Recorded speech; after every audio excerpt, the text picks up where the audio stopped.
y a Fabián y a Juan Dobón por sostener estos espacios de intercambio, que a mí cada vez más me resultan interesantes y necesarios, más que interesantes, y en particular en este tema, porque, bueno, Julián decía a ver qué puedo aportar, la verdad que es un desafío hablar sobre este tema, porque este tema, finalización del tratamiento, pone en juego algo que, a ver, yo lo llamaría así, es claramente una práctica de nuestra extraterritorialidad respecto de la institución médica que habitamos. No sé si recuerdan, Lacan nombra así la relación del psicoanálisis con la medicina, en el texto Psicoanálisis y Medicina, y a mí me parece muy interesante porque, digo, si uno piensa que la extraterritorialidad es justamente como en los barcos y en las embajadas, sostener una práctica bajo las leyes del territorio del que provenimos y no desde el que habitamos, la finalización del tratamiento es claramente un producto de nuestra participación como practicantes del psicoanálisis en, eh, en el hospital, ¿no? En el hospital público. Digo, por el trabajo que, como señalaba lo que comentaba Julián, exige de alguna manera que aportemos la lectura de nuestra experiencia. Diría, hay muy poco escrito sobre esto y no hay nada escrito en los que nos referenciamos como nuestros maestros, ¿no? Bueno, también me resultó interesante pensar como los bordes, sí, los rasgos por donde abordar esto, me hizo retrotraerme mucho a intervenciones, momentos de los tratamientos en el hospital, para los que no nos conocemos,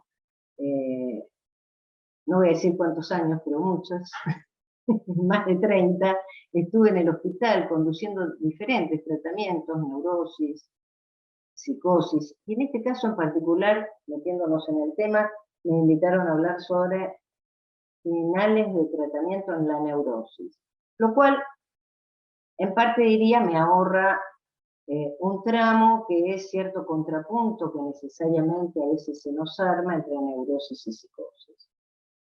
Entonces me va a permitir entrar por el lado del síntoma, más entendido en el campo de la neurosis, o el síntoma a constituirse en el análisis, ¿no? O en el dispositivo, digamos, porque para decir análisis tenemos que hacer unas precisiones antes, entiendo. La primera cuestión que quiero señalar es que en este punto, como en muchos que abordamos en nuestras conversaciones, es un tema finalizar el tratamiento como iniciarlo afectado de una extrema singularidad. Digo, es donde se pone en juego claramente el caso por caso. Y respecto del caso por caso, la decisión, el acto interpretativo, ¿no? El acto del analista. Esto me... Y por una conversación que tuve con algunos de ustedes hoy a la mañana en una reunión de supervisión, me parece que es un caso que pone claramente en tensión la relación entre teoría y práctica. Porque no hay teoría que no afecte la práctica, pero también no hay práctica, y en particular en este tema y en esta particularidad de la práctica en el hospital, que no interrogue, que no tensione la teoría. Por eso a mí me parecía que había que comenzar por el principio, digamos, ¿no? Por el motivo de consulta. ¿Por qué? Pero me parece que eso que alojamos como motivo de consulta, que es lo que da lugar a la demanda que se nos dirige, ya en ese modo de alojarla, de pensarla, participa, interviene la idea que tenemos de su final, de su finalización.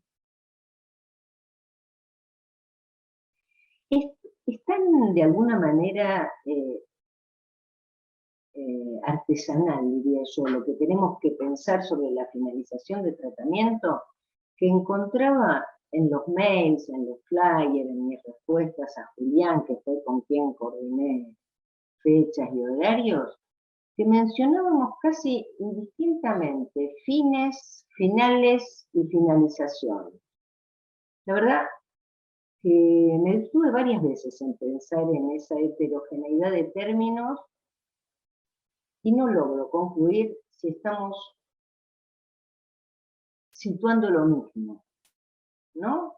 Digo, me parece que ahí ya se establecen diferencias a pensar. Lo que es cierto que en el intento de pensar, de ir refiriendo bibliografías, citas, enseñanza y su articulación a mi experiencia, se me sesgó lo que tengo para contarles para el lado de la decisión de cortar un tratamiento, de darlo por finalizado en el hospital. Obviamente esto no desconoce que hay finales que son por decisión del que consulta, a veces informada, a veces no. Pero eso todavía me resulta más incierto. Yo decía que nuestra posición respecto del motivo de consulta y la demanda que se nos dirige las diferencio porque entiendo que ya la articulación del motivo de consulta en una demanda exige la operación de lectura del analista respecto de ese motivo de consulta. Es decir, que es necesario que el motivo de consulta devenga texto. Y esto me pone ya en la ruta de cuestiones que con muchos de ustedes trabajamos el año pasado en relación a la cuestión lecturas del síntoma. Porque la lectura del motivo de consulta es algo que se produce en ese entre dos, en el encuentro entre lo que el consultante dice y lo que el analista escucha.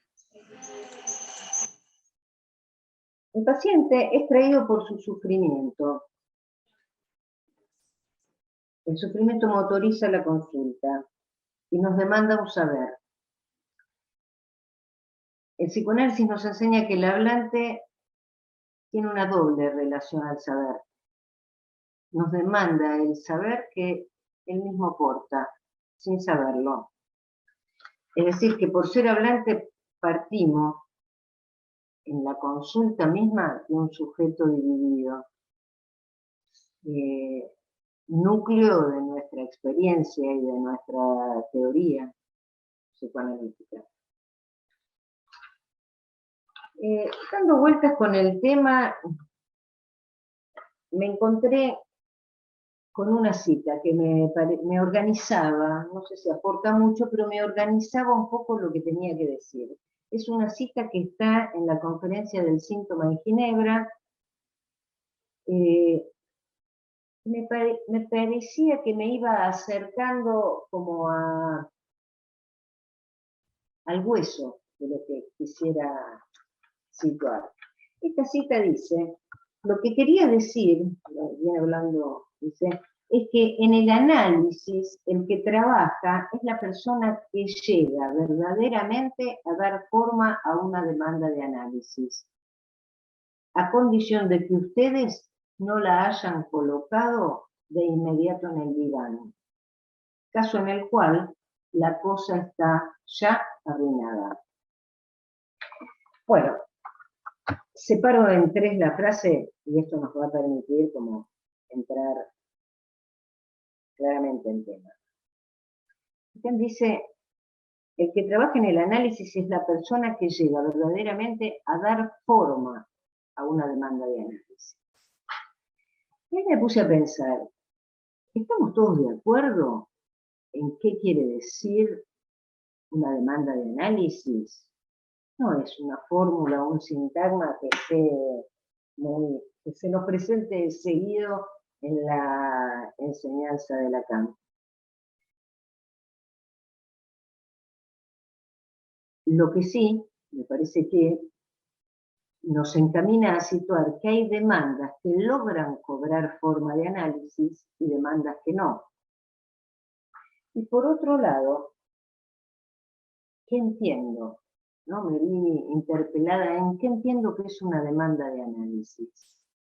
Y en primer lugar, me parece que no se trata de que alguien venga a pedirnos análisis, porque esa es una demanda, ¿no? Una demanda más, que tiene que ser sometida a que tome forma de demanda de análisis. En ese sentido, me encontraba con que uno dice, hay demanda de análisis, no hay demanda de análisis, después que algo de un análisis ya se produjo. Entonces, me encontraba con que, por lo menos, lo que a mí daba forma este sintagma demanda de análisis es que la demanda, en su formulación, admite entrar en la polisemia del lenguaje. Implica que la demanda se deje tocar por sus conexiones significantes. Ahora bien, esto me metía en un problema, porque ¿qué con las demandas que no son de análisis? ¿No? ¿Cuál es nuestra posición? Veremos si encontramos diferencias. En primer término, lo que no cabe duda es que siempre nuestra posición de entrada es que los hechos, el motivo de consulta, sea dicho. Lacan sitúa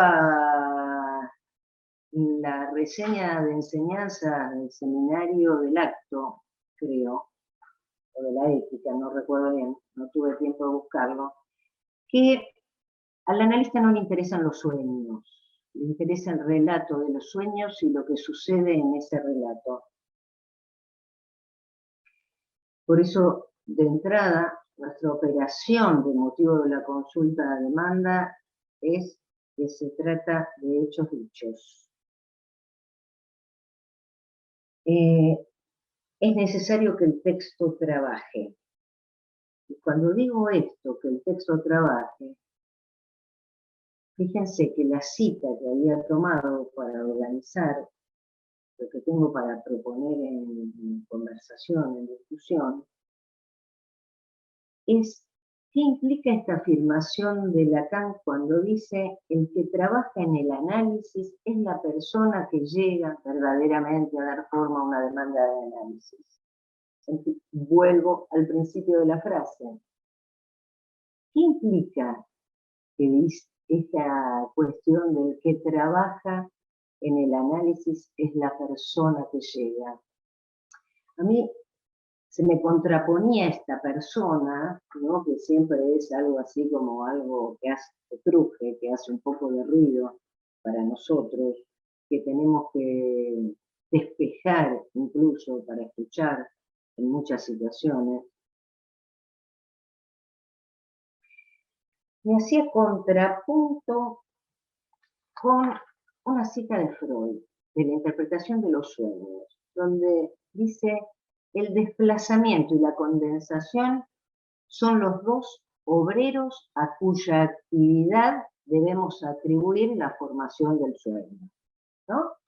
Es muy interesante. Lacan dice, el que trabaja es la persona que consulta. Me parece que me gustó recordar esa cita de Freud de la interpretación de los sueños, porque despeja, y me viene bien para esto que quiero plantear, despejar a la persona y ubicar ahí que los obreros, los que trabajan para Freud, son la condensación y el desplazamiento en la formación del síntoma. ¿Y quién dice en la formación del síntoma? Perdón, en la formación del sueño, dice en la formación del síntoma. Entonces, que la demanda devenga texto, me parece que nos introduce bien en que tenemos que hacer lugar a que los dichos trabajen, que el texto trabaje en sus operaciones de metáfora y metonimia, de condensación y desplazamiento en Freud. Habrá que ver, habrá que detenerse en si hay una correspondencia unívoca entre ambos términos. Pero bueno, nos alejaría un poco de la cuestión y del problema.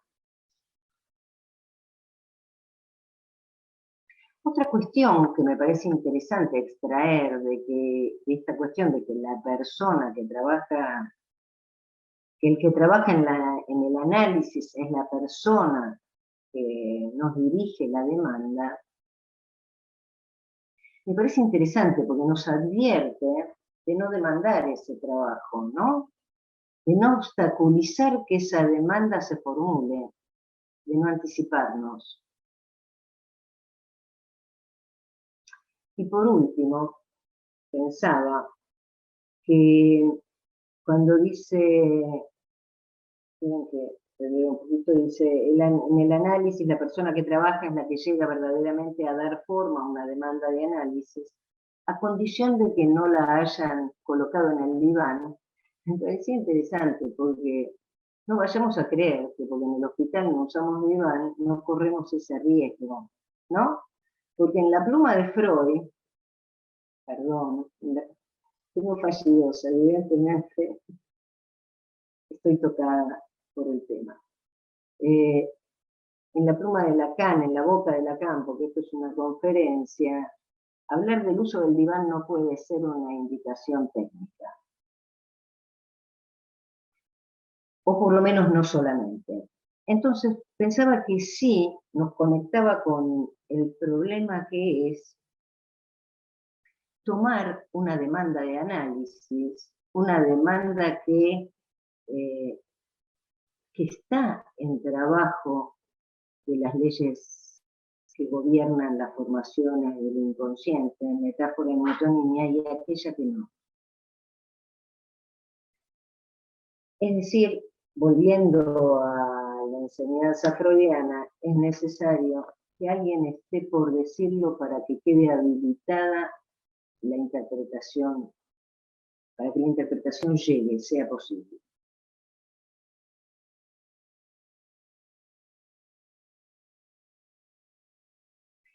Necesito diferenciar y situar la demanda, y yo diría los estados posibles de la demanda, para poder pensar criterios que nos orienten en lo que es la finalización, dar por finalizado un tratamiento. Creo que lo que estamos discutiendo es eso, ¿no? Los criterios que nos permiten dar por finalizado, comunicar a un consultante la finalización del tratamiento.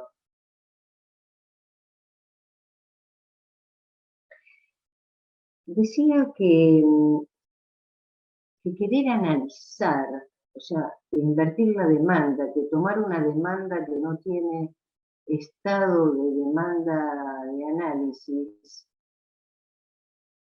como demanda de análisis, es un problema, porque nos quedamos demandándole que sea una posición de analizante a alguien que no advino a esa posición.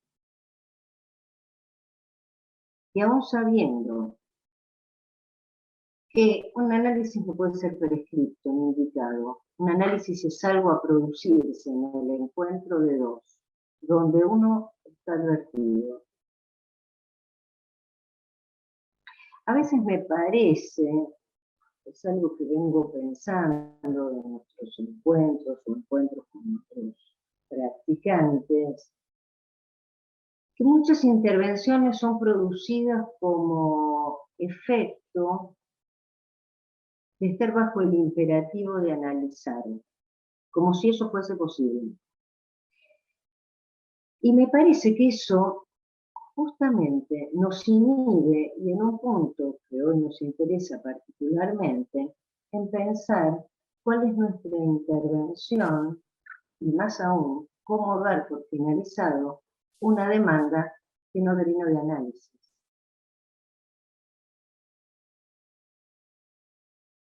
Es decir, la cuestión me parece que pensar coordenadas lógicas de la posición del sujeto en los diferentes estados de la demanda.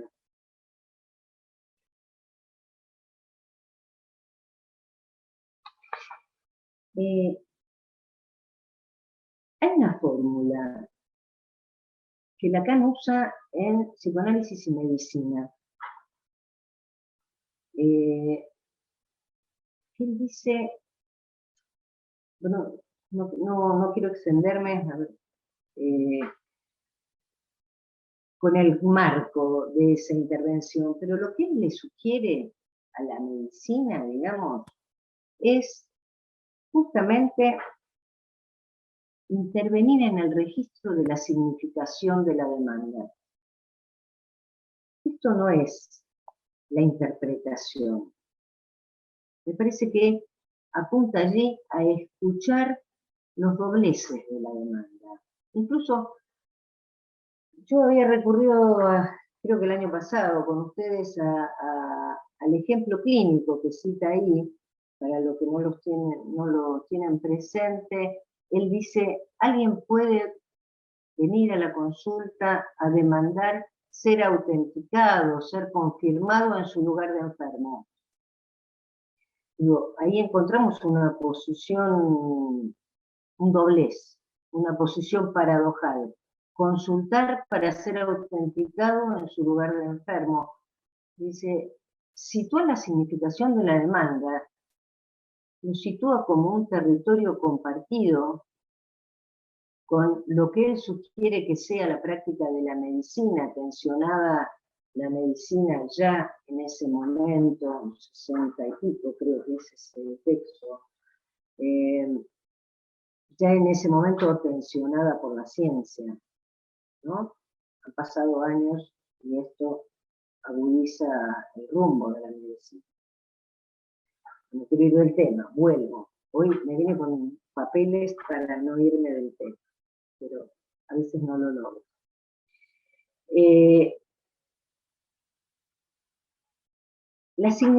¿Cómo entender la intervención en el registro de la significación de la demanda?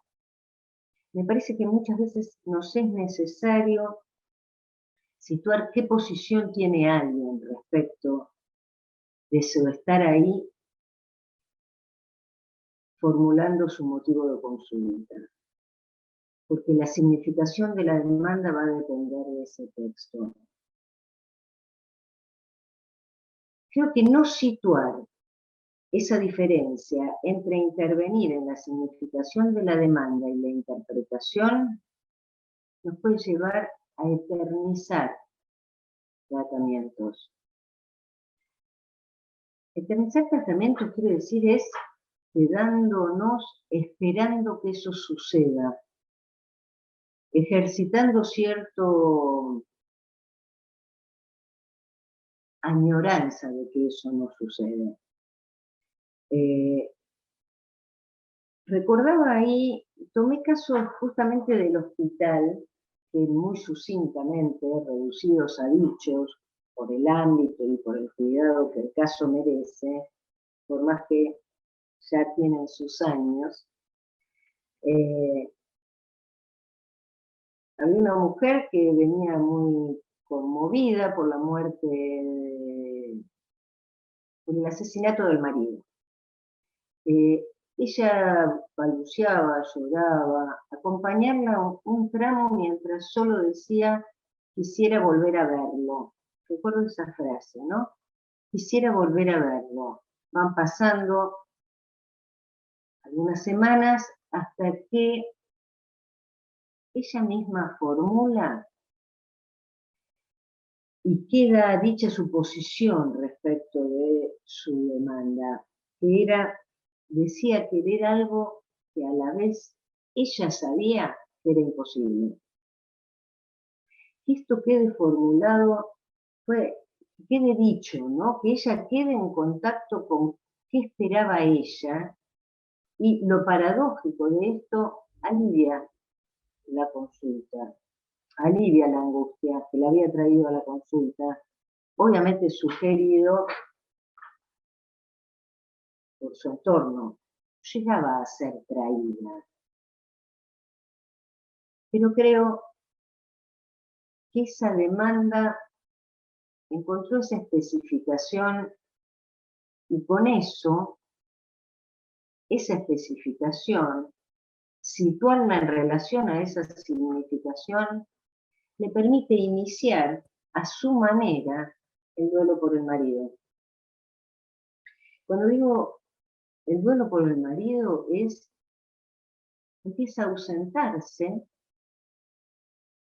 justamente ocupándose de cuestiones que tenía que tomar a su cargo a partir de la muerte del marido. Y venía a ponerme al tanto de esas cuestiones. A mí me pareció importante cuando empieza a ausentarse, pasado un tiempo, transmitirle si no consideraba ir dando por terminado esos encuentros. Estuve de acuerdo. A mí me pareció importante porque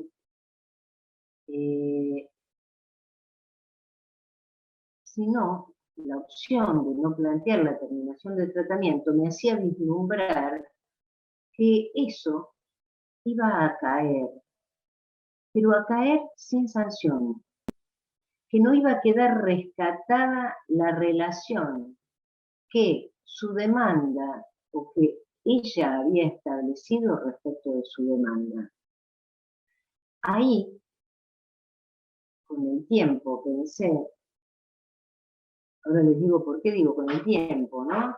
Con el tiempo pensé que se había establecido, marcado, señalado que ella disponía de la posibilidad de demandar.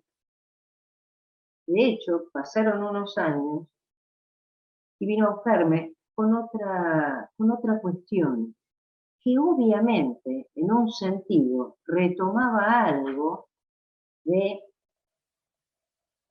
ese primer encuentro, de ese primer motivo de consulta. ¿Se entienden que lo que quiero decir es que situar ahí la finalización del tratamiento me permitió pensarlo como una intervención, como una puntuación, que es uno de los nombres que da Lacan a la interpretación analítica. Aún no estando el estado de la demanda en condición de ser interpretada. Al entender ese corte, esa finalización del tratamiento, de ese tratamiento, tuvo efectos que se renovaron en una nueva consulta. Digo, consulta que puede ser a otro, ¿no? Porque hay algo de la demanda que no se había especificado. Daba la casualidad que yo permanecía en el hospital y retomo eso. Retomo el asunto, por decirlo. Es decir, que quede sancionado que alguien está en relación a lo que dice, me parece la condición de posibilidad para que otra consulta se establezca. Hasta acá vengo hablando de la demanda, la significación de la demanda, el estado de la demanda que no adviene a ponerse a trabajar en el campo de las leyes del significante. Pensemos, demos un paso más y pensemos qué sobre la demanda de análisis. Allí cuando los dichos empiezan a trabajar, donde los obreros, la metáfora y la metonimia hacen lo suyo. La metáfora y la metonimia se ponen en relación a la efectuación del sujeto en la experiencia analítica, lo que claramente despeja el efecto que nosotros llamamos sujeto y que más de una vez tenemos que desempolvar porque se nos transforma el sujeto en persona.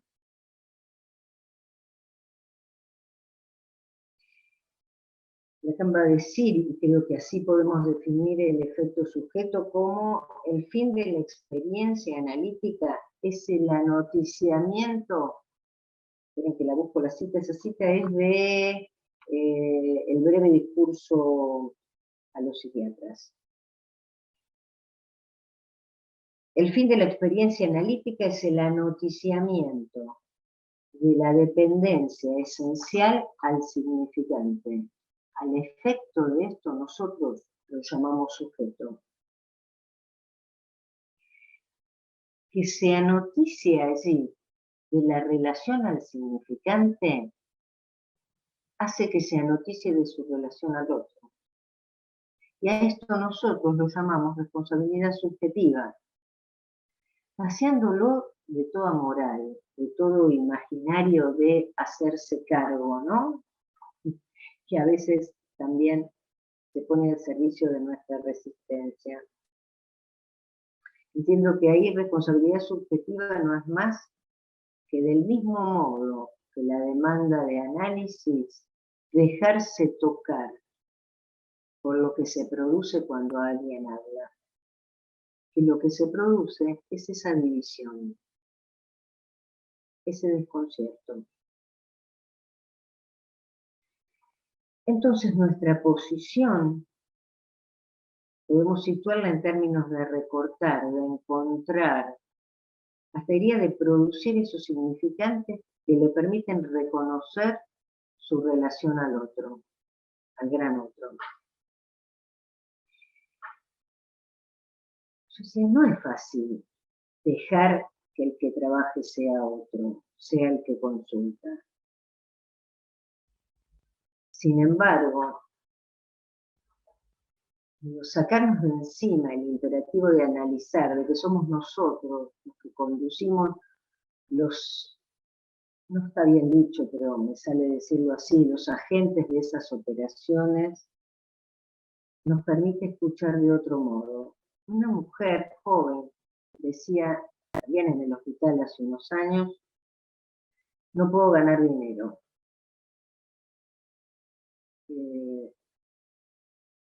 ¿Cómo podría decir? Ese era el motivo de consulta.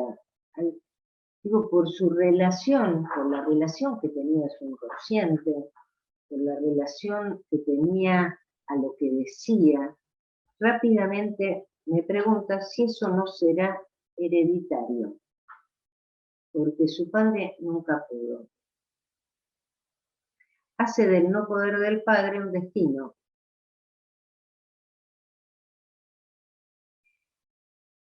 Uno podría pensar que allí algo del síntoma analítico empieza a configurarse. El síntoma analítico en el sentido de que es portador de un saber que es necesario desplegar. El saber que porta y no sabe que porta.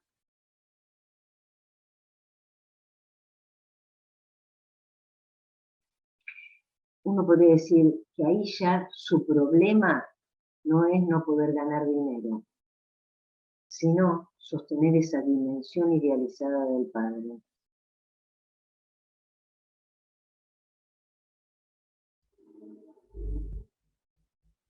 Ahí me surge una cuestión que es hacia donde quiero que me acompañen, y es a cómo recortar, que aparezcan estos significantes que dan forma al síntoma, efectúan el sujeto, pero también efectivizan modificaciones respecto del goce. Hacia ahí voy. Venía pensando, por otras lecturas, cuestiones que venía leyendo, trabajando, que Lacan no abandona estos términos, estos conceptos, metáfora y metonimia. Es en radiofonía, que creo que es del 70, 71, donde le preguntan a Lacan por la relación del psicoanálisis y la lingüística, y ahí Lacan da un paso, vuelve a la metáfora y la metonimia. Y es de los pocos lugares donde Lacan dice, por lo menos que he encontrado yo, seguramente haya otros, que tal vez alguno de ustedes haya encontrado, pero me parece que es un lugar privilegiado donde Lacan dice, yo dije una cosa diferente antes, porque suele decir cosas nuevas, referenciándolas a cosas que ya dijo, pero acá dice, no tengo la misma idea de la metáfora y la metonimia que tenía en la instancia de la letra, los del 50 y pico, primeros escritos. Dice, respecto de la metáfora, no se va a tratar de un efecto de significación, sino de un efecto de sentido. Y de la metonimia, de que el goce entre en contabilidad, que entre en la cadena significante. Es decir, articula metáfora y metonimia a tratamientos del goce. A través de este término, el sentido. Es interesante porque se acerca a lo que unos años después, en el seminario 20, va a decir, el significante es causa de goce, es causa material del goce, ¿no? Tal vez por eso, contemporáneo a eso, en RCI va a decir, en el síntoma se besuquea con el inconsciente, por lo que tiene de articulación, o por lo menos el término besuquea a mí me evoca, entre inconsciente, significante y goce.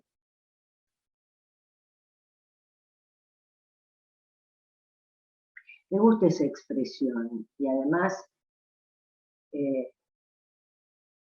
me acompaña en lo que les planteaba el año pasado respecto de entender el síntoma como ese arreglo, esa componenda entre significante y goce, entre saber y verdad, ¿no?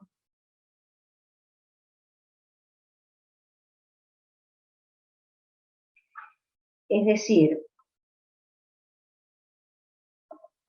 que allí metáfora y metonimia cambian de sitio. Ahora bien, esto no está explicitado en las primeras teorías o articulaciones de Lacan de las formaciones del inconsciente y la metáfora y la metonimia. Sin embargo, nosotros, practicantes del análisis, ¿por qué creemos que hablar tiene efectos en el sufrimiento de alguien si no es que pensamos esta íntima relación entre el significante y el goce.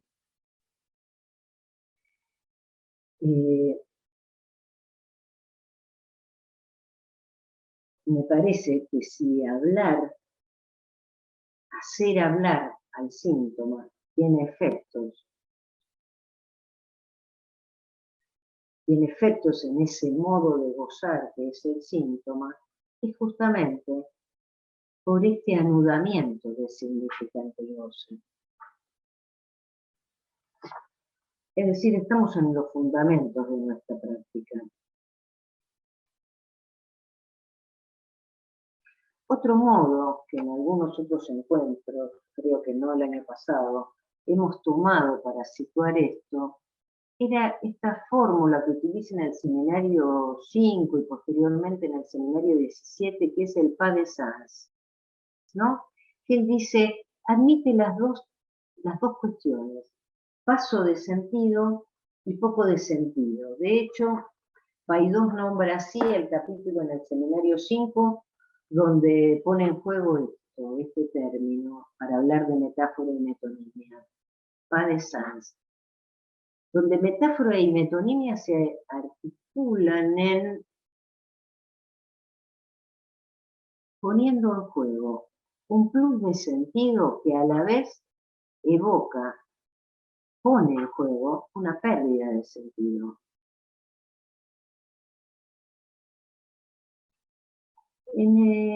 Fui a buscar, tengo como método cuando se me ocurrió esto, como otras citas, ir a buscar el texto, y releyendo esos párrafos donde ubica el pas de sens, me extendí un poco y encontré que nombraba al pas de sens también como pas de ville, que en francés es vuelta de rosca. Esto me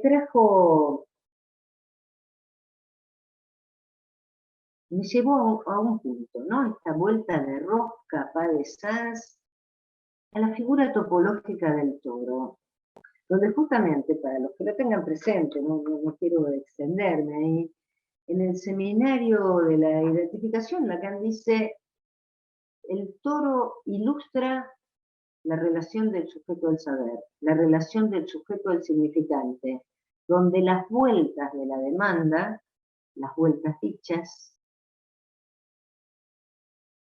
en su repetición de la diferencia, definen ese agujero central, esa falta central. Recuerden que la figura, para aquellos que no estén familiarizados con esta figura, el toro es el que está siempre ejemplificado con la cámara de la rueda de la bicicleta o del auto. Lo que me parecía interesante es que no lo encontré, pero Reichenbach, Anne-Marie Reichenbach, que es una autora que escribe sobre topología en la revista Litoral, decía, no les puedo mencionar el artículo porque no lo encontré en esta ocasión, que el toro da cuenta de la palabra en el análisis. Esto me pareció muy interesante, porque en todo caso, la palabra, los dichos, van dando vueltas y armando ese agujero interior, esa falta de sentido. Es decir, metáfora y metonimia en su plus y su menos de sentido, o en su paso de sentido y falta y poco de sentido, inscriben algo del sinsentido.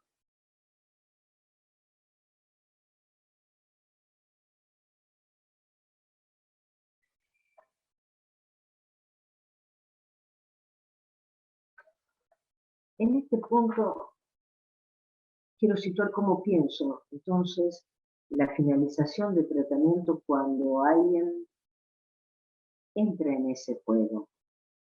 Tomo como modelo el corte de la sesión.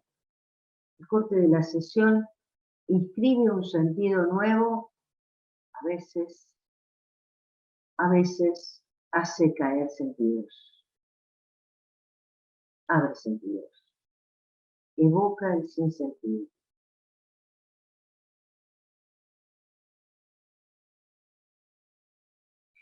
muchas veces prolongar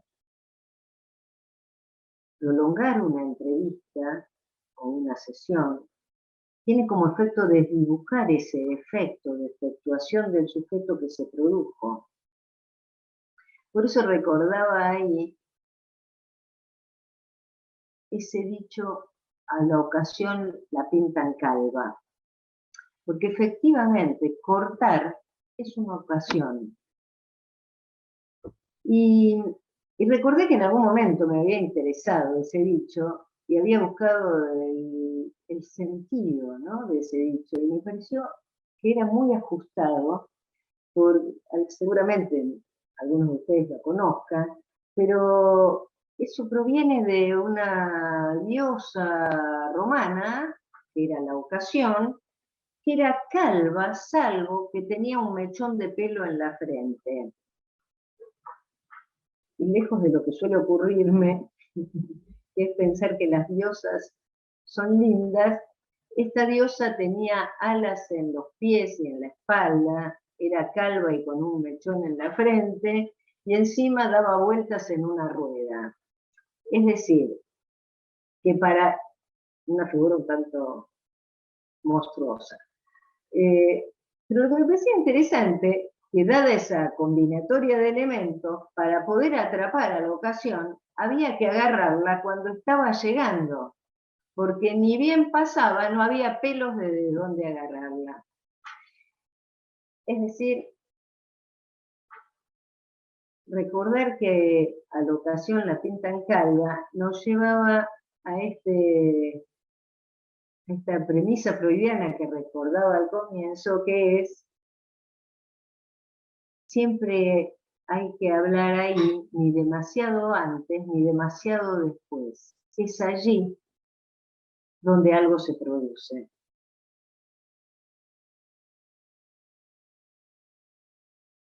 Por eso me parecía que cuando que a mí se me armaba el corte, la finalización de un tratamiento, cuando algo de la demanda se concentraba en el juego analítico, en el juego del significante, cuando pensásemos que ese corte inscribe algo de lo dicho, como iancia, como de ser, efectuación del sujeto, decía hace un rato.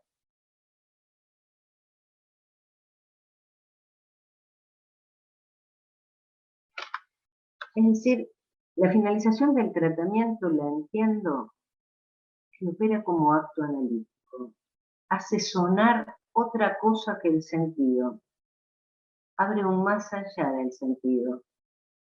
Porque si hay algo que nos enseña Lacan, es que en el sentido anida el sinsentido, a condición que no lo atornille a un saber. Eso es lo que Lacan atribuye a la condición poética de la interpretación, ¿no? Recordaba algunos lugares en el nom du père donde sitúa que la operación analítica hace sonar otra cosa en el sentido, que el sentido, o más allá del sentido.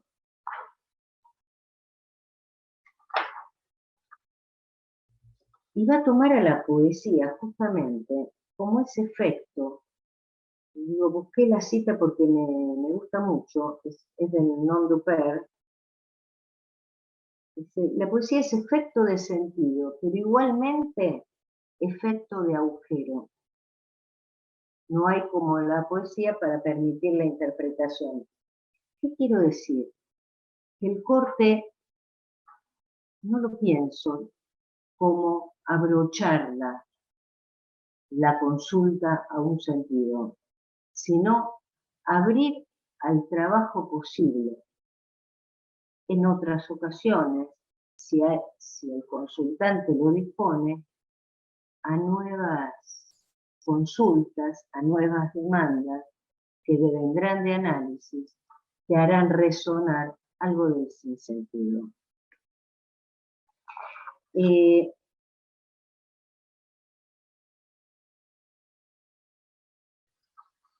Les cuento algo, creo que ya estoy sobre la hora que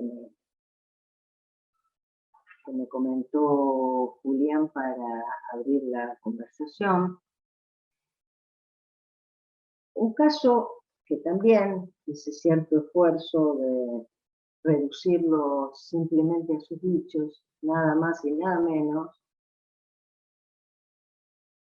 que tiene muchos años, pero con el que aprendí algo de esto de la finalización del tratamiento, me orientó, me enseñó. Una joven consulta muy angustiada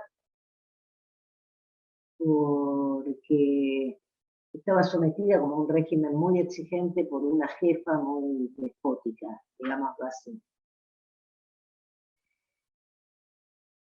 Hasta que un día, a modo de confesión, me dice, como quien habla de otra cosa, que la verdadera jefa de su familia era la madre.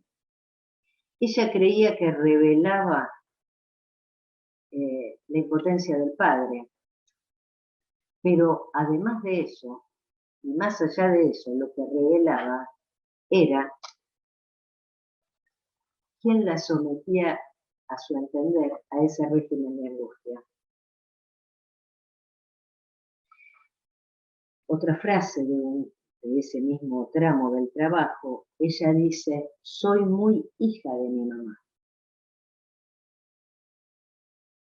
Y mete esa afirmación en una decisión que está tomando o una indecisión que está transitando, que es si se va a vivir con el novio y si va a tener un hijo.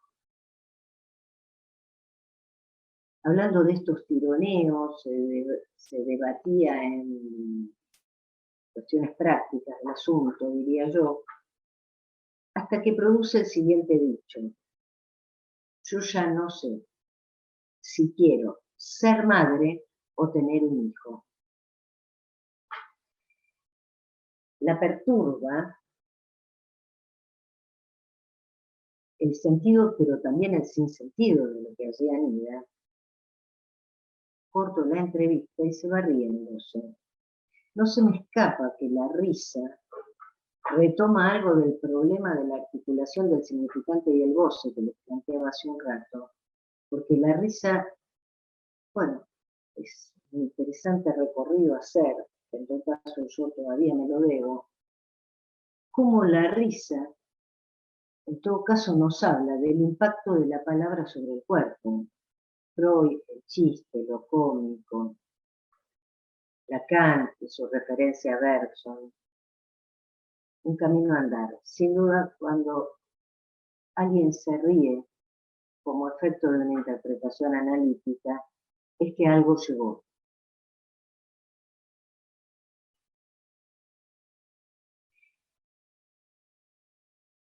Ustedes habrán notado que muchas veces cuando alguien o nosotros mismos queremos contar el efecto de una interpretación a alguien, es una suerte de tontería y no entendemos qué anida ahí, que tiene efecto en nosotros y que al ponerlo en palabras es un chiste que no causa gracia a otro más que a nosotros, ¿no? Bueno, me parece que eso claramente es de lo que habla, de el efecto de cuando la palabra toca el goce del cuerpo. Yo estaba en un problema en ese momento con el trabajo con esa paciente, en ese tramo, porque la paciente modulaba, maniobraba con la distancia con su madre y sus decisiones, sin terminar de decidir y sin descontarse del deseo de la madre, ¿no? Pasteurizaba mis intervenciones. Entonces decidí, ante este hecho, ser madre o tener un hijo, ante este hecho de lenguaje, hecho discursivo, cortar el tratamiento e inmediatamente no cortarlo inmediatamente, planteárselo a la sesión siguiente, que lo que obtengo como respuesta es que ella nunca me había contado que hacía la consulta en el hospital porque quería mantener oculto a su madre esa consulta porque la madre odiaba a los psicólogos por un tema profesional que la madre tenía, ¿no? Con lo cual confirmó que mi ocurrencia de interrumpir ahí el tratamiento era oportuna, porque me parece que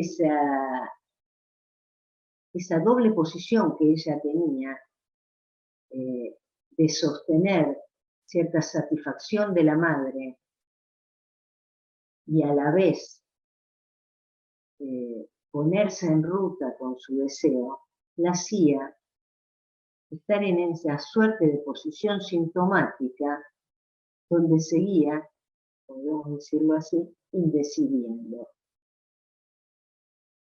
Confirmé ahí que era necesario ya el corte de ese tratamiento. Y así fue.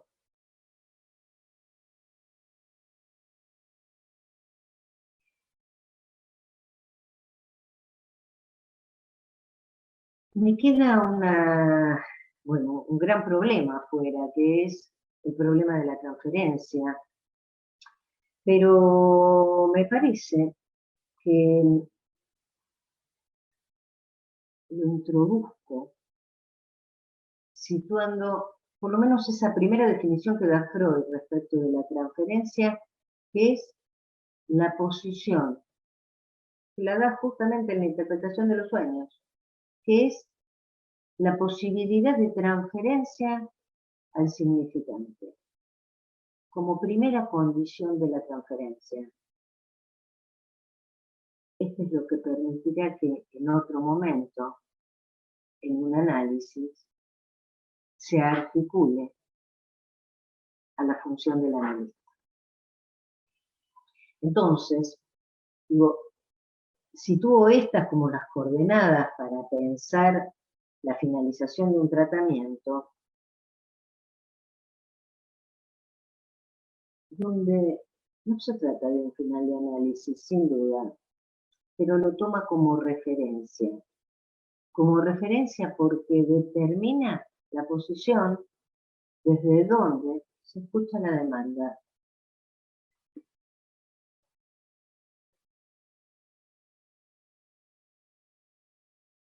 Me encontraba también en psicoanálisis y medicina, una vez más me entretuve releyendo, que Lacan sitúa como las dos coordenadas, creo que dice, las dos referencias de la dimensión ética son la demanda y el goce.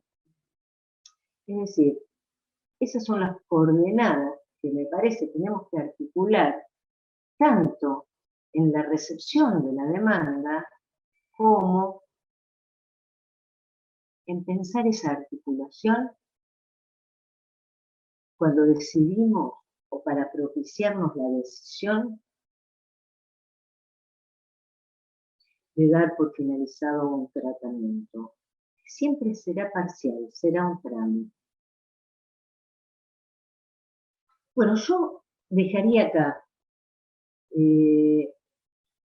Me gustaría discutirlo,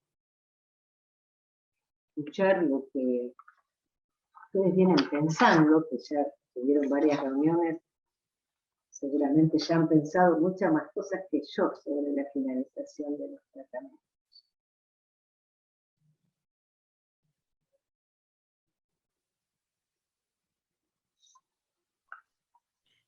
Marta, la verdad, te agradecemos mucho la dedicación, la transmisión, el trabajo que has propuesto.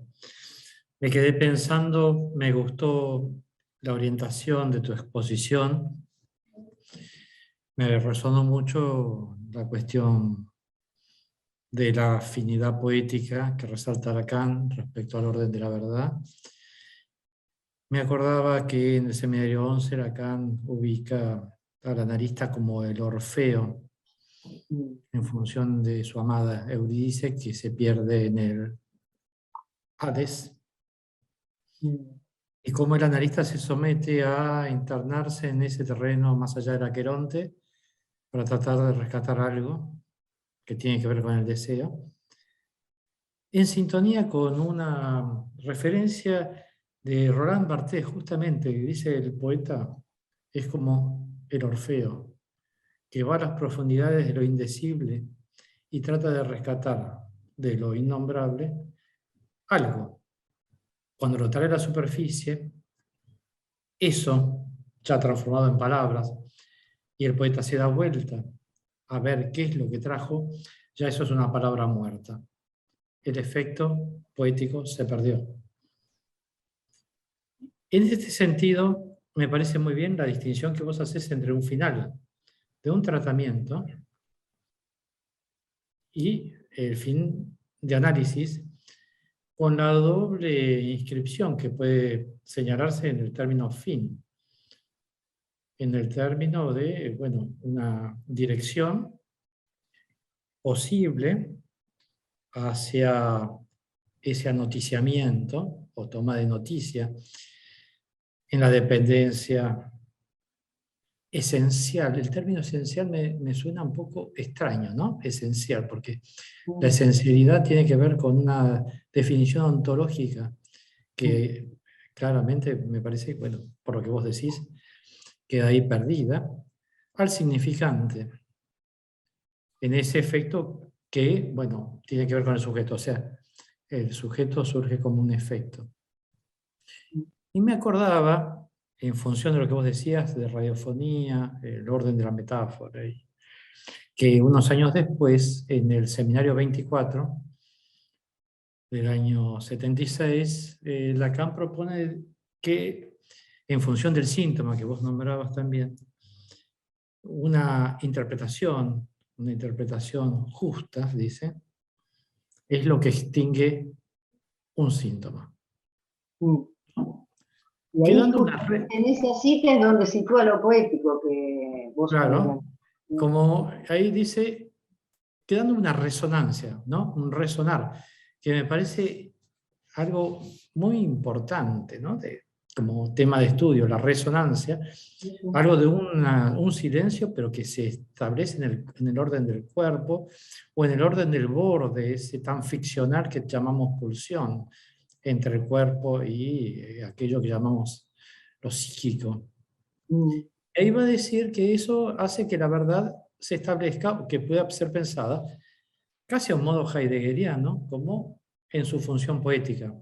Y habla ahí de la metáfora, metonimia, y que la interpretación tiene casi como una estructura de chiste, nada más que ahí no hay nada lindo, no hay nada risible, sino que solamente el malentendido o el efecto de sentido, ¿no? Que ahí se produce.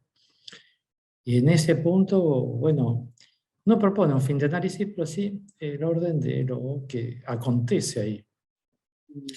Y es interesante porque yo pienso que el análisis es en cierta medida, o en su fin, es asintótico. Como una asíntota, una hipérbole, ¿no? Que no termina de llegar a un lugar. Quizás vacila en ese punto final, pero me parece asintótico, por lo cual me parece que si alguien hace un análisis y después hace otro análisis y después hace otro análisis y otro análisis, uno se analiza en tanto que desea. Exactamente. Porque el Y cada inconsciente... análisis, y quizás cada análisis con un analista diferente tenga una lectura completamente diferente. Y Sí, también dependerá del tiempo, el momento, la ocasión en que uno lo haga. claro. A Eso es lo que mí, hace tan interesante el análisis, ¿no? sí, eso por un lado. Y por otro lado, también a mí, pensando en esto de cuáles son las coordenadas para pensar la finalización del tratamiento en el hospital, pensaba que todo el esfuerzo, toda la preocupación para trabajar el tema está dado para que no funcione como clausura como sutura en el sentido de tapón de sentido, dice en algún momento, refiriéndose a que la interpretación no es tapón de sentido. Bueno, el corte de un tratamiento es un lugar que facilitaría a una salida de alguna manera cerrada. Me parece que tenemos que ser cautos, digo por la figura que utilizás de la asíntota, donde justamente me parece que hay algo de esto que tiene que resonar y quedar sancionado. De que no se pone en juego ni una finalidad, ¿no? Porque en algo de la heterogeneidad de nombres que me surgía de, de nuestras comunicaciones y de los flyers, me parecía que también se deslizaba la cuestión del fin. Digo, uno podría pensar, no lo tomo por ejemplar esta cuestión del jefa, ser madre y tener un hijo. No se trata de abrochar ahí una cuestión de la resolución, la finalidad, llegó a ese punto, sino que le permitió abrir ese punto. Y verá qué hace con eso. Justamente rescatando esta idea que vos traes, Fabián, que me parece muy interesante, esto lo vengo pensando en esa línea, y es que es necesario que eso quede abierto. Eso mismo es lo que puede causar nuevas demandas, ¿no? O no, digo,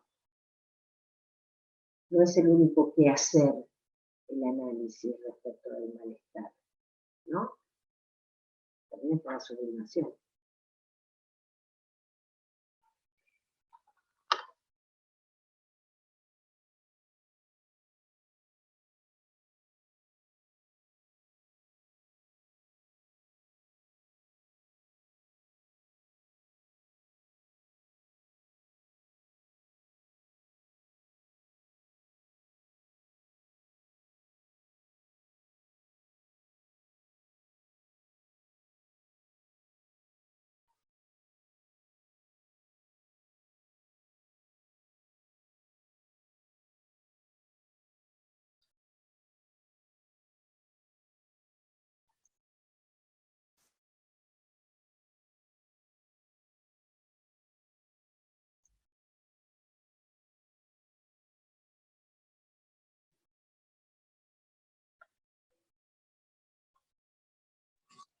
Bueno, quería preguntar, algo que se repitió en los tres encuentros que tuvimos hasta ahora es esto de pensar lo de la finalización como tramos. Lo que agregó Murillo la vez pasada es pensarlo topológicamente, como si fuese más como finalización no en el tiempo, sino en un lugar, como de un recorrido, que deja un espacio, digamos, para otros caminos, como para pensarlo en otra dimensión. Y vos al final tomaste algo de la transferencia, y algo que estuvo presente en tu conversación fue algo así como la decisión del analista, o algo de la operación de lectura del analista en este punto que pone en un análisis, y ese punto, ese corte como un final. Y mi pregunta en realidad es, ¿qué lugar ocupa el analista? ¿A dónde queda el analista en esos cortes? O por lo menos si tenés algún caso, o alguno de los casos que trajiste que me parecían muy claros, como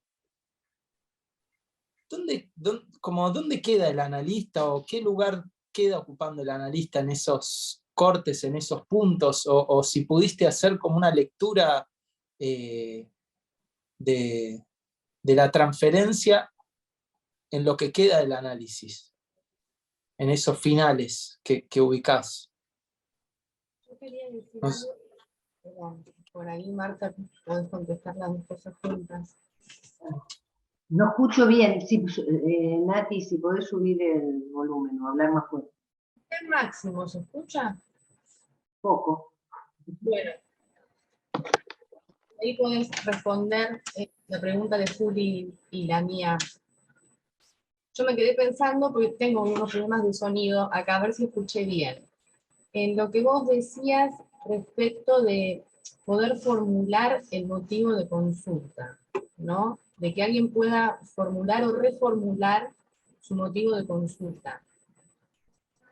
Y después lo quedaba enganchado con el caso de esta chica que vos traías, que había consultado después de la muerte de su marido, del asesinato de su marido, cómo quedó dicho, cuando ese espacio se cierra, quedó dicho que ella disponía de la posibilidad de demandar. Como que lo que se había abierto en esas pequeñas entrevistas era la posibilidad de demandar en la misma medida en que ella empezó a ausentarse del tratamiento, ¿no? Y que en ese momento se podía posibilitar algo del duelo. Yo con esto de que se abrió la posibilidad de demandar, me quedé pensando en lo último que habíamos trabajado, Marta, en el estudio de fundamentos sobre el armado del caso, la presentación del caso, la posición del paciente que se presenta como dando testimonio o siendo hablado por el otro, y yo estaba pensando en este contrapunto de cuando alguien queda sabiendo que tiene la posibilidad de demandar o de hablar a cuenta propia, marcando la diferencia de cuando alguien viene en posición de testigo de lo que el otro le hace. No estoy pensando en una psicosis, ¿eh? Sí. Que viene en posición de víctima. Sí. Bueno, a ver.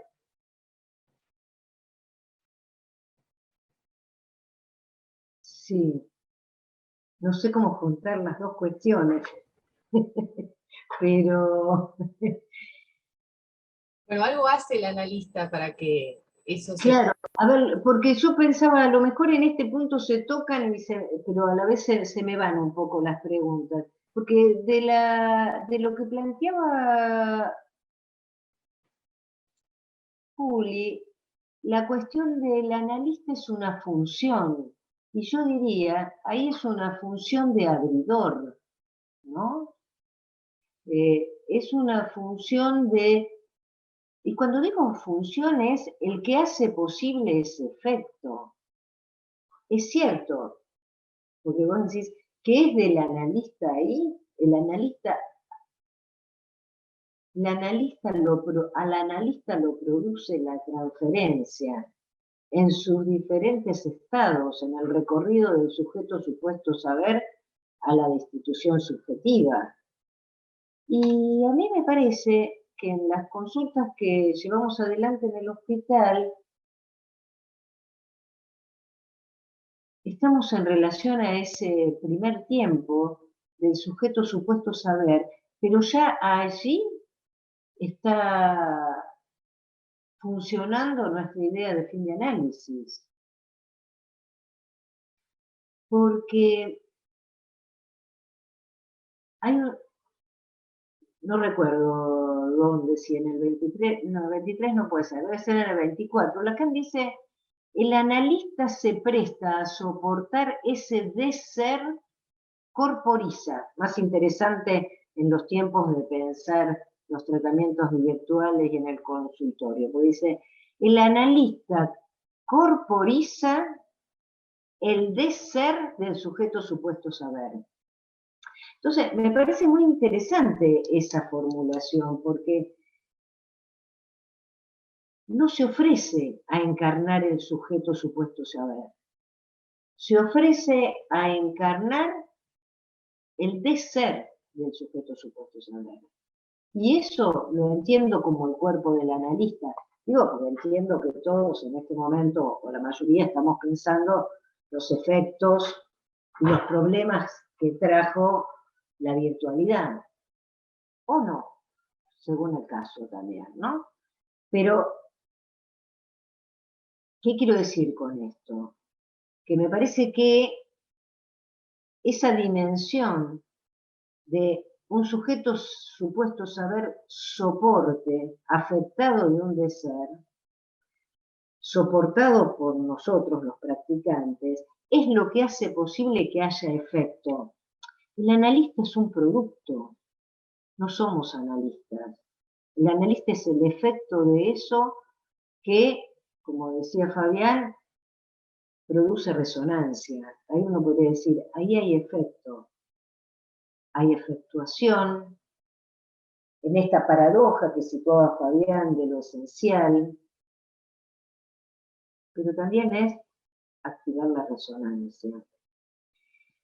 Y si entiendo, Nati, lo que vos planteás, me parece que también es la función es la función analista en ese diálogo de dos donde hay uno advertido, podría decir, y por eso es disimétrico, en el mismo sentido en que sostenemos el principio de abstinencia, que permite que alguien, por el acto de hablar, salga de ese lugar pasivo.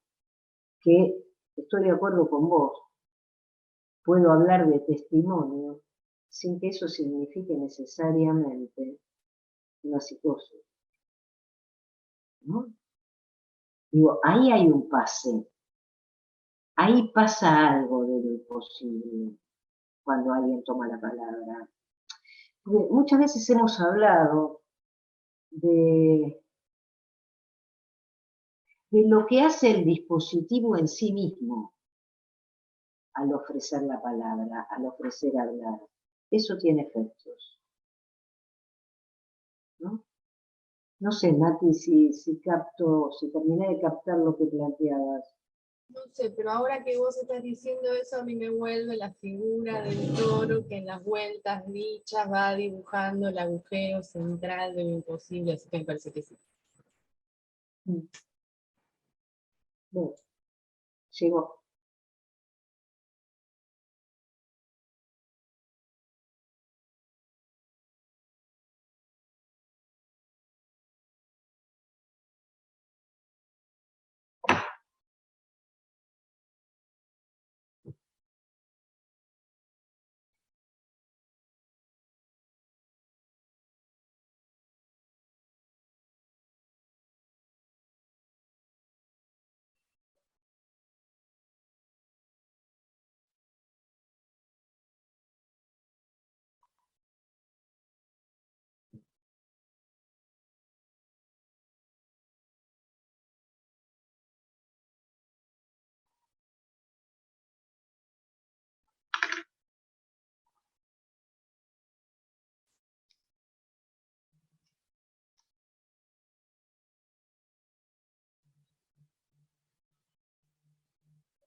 Hola Marta. Hola, Mori, ¿cómo te va? Bien, vos. Muchísimas gracias por participar del curso. Como siempre, un placer escucharte. No sé si hay alguna otra pregunta. Bueno, entonces vamos. Sí, Marta, ¿querés agregar algo? No, me acordaba lo de la ocasión, la pinta en calva, ¿no? Creo que es momento de finalizar. Bueno, muchas gracias. Gracias a ustedes. Adiós. Gracias, Marta. Gracias. Un beso. Gracias, Marta.